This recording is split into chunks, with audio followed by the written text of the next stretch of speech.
Okay, good morning mga kawasak. Nagulat ako dito sa sinusundan ko. Oo, nagulat ako. Kasi hindi pa ayaw nakita ko. Tawag niyan, bakal lang yan eh. Hindi mo rin matawag na bakal. Siguro pinagawa niya yon.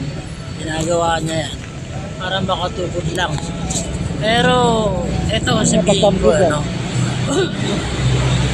Hindi at lang ang may kapansanan ka o kulang ang parte ng katawan mo para hindi mo magawa ang ibang bagay. Pero ayan na nga ako si Manong. Napahanga ako kasi kulang siya sa paa o isang paa lang siya. Nagawa niyang magmotor. Yun nga lang wala siyang helmet. Pero ganun pa man, okay. Ingat Manong kasi hindi pwedeng mapwersa yung paa mo.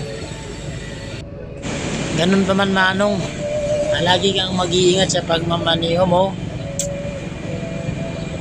Keep and safe driving lagi Saludo ako sa'yo. Sa susunod mag-helmet ka na. Maraming salamat sa nanonood. Thank you.